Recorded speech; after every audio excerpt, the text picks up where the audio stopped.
हिसाब नाल भी होया कि चाहे वो सोशल मीडिया का स्पोक्स पर्सन पार्टी ने अंदर या कुछ भी तंजीम ने अंदर बड़ी अहम चीज होनी, तो मैं ये विश्वास दिलाना अपने बड़े भाई साहब भी और तंजीम भी कि जिस मकसद वास्ते मैं ये जिम्मेदारी सौंपी गई मैं बाखूबी सी निभाने की कोशिश कर सकता। तामीर तरक्की सिलसिले में नौजवान तबके का बड़ा अहम रोल होना, कोई भी अगर इंकलाब बचना तो नौजवान तबका मैं समझना है कि उसका बड़ा अहम रोल है। तो पीर पंजाल ना खास कर नौजवान ने समझिया कि भारतीय जनता पार्टी एक ऐसी तंजीम है जिसने नाल चलसा कंधे तो कंधा मिला के चलसा, तो अशने दे वक्त चाहे पहले वे या अशने का वक्त वे तामीर तरक्की होसी। मैं मेरी ये अपील ऐसी कि बीजेपी ने नाल कंधा मिला के चलो और एक नया इनकलाब, एक नया जम्मू कश्मीर, एक नया पीर पंजाल अगर देखना तो ऐसे जो वाजिद बशीर टिकू जैसे जो नौजवान हैं इन्हें अगर करो, क्योंकि बुझे हुए चिराग जो वो रोशनी देने उन जो ऐसे ऐसे चिराग अगर आनो जो रोशनी की रोशनी देना अंधेरी देसन देसन हमारी ये है।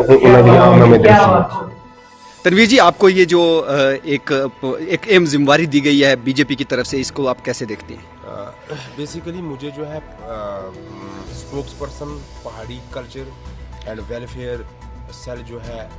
उसका मुझे तर्जमान बनाया गया है, तो इसके लिए मैं शुक्रगुजार हूँ। मैं पार्टी के सदर मोहतरम जनाब रविंदर रैना साहब का, पार्टी जनरल सेक्रेटरी ऑर्गेनाइजेशन जनाब अशोक कोल साहब का, पार्टी के जो पहाड़ी सेल के जो हमारे कन्वीनियर हैं जनाब सोहिल मलिक साहब और मेरे बड़े भाई जनाब वाजिद बशीर टिकू साहब का मैं शुक्रगुजार हूं कि उन्होंने जो है मुझे इस काबिल समझा। मैं आपको विश्वास दिलाता हूं कि मैं पूरी ईमानदारी खुलूस के साथ जो जिम्मेदारी मुझे सौंपी गई है मैं इस पर खरा उतरने की भरपूर कोशिश करूंगा, क्योंकि जम्मू कश्मीर की इस खास करके पहाड़ी तबके को, चाहे वो पीडीपी हो, नेशनल कॉन्फ्रेंस हो, दूसरी पार्टियां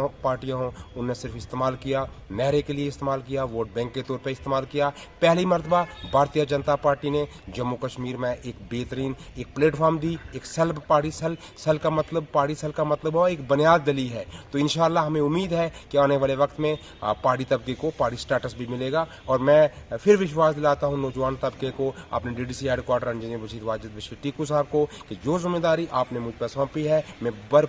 पूरी ईमानदारी और खुलूस के साथ इसे निभाने की भरपूर कोशिश करूंगा। शुक्रिया।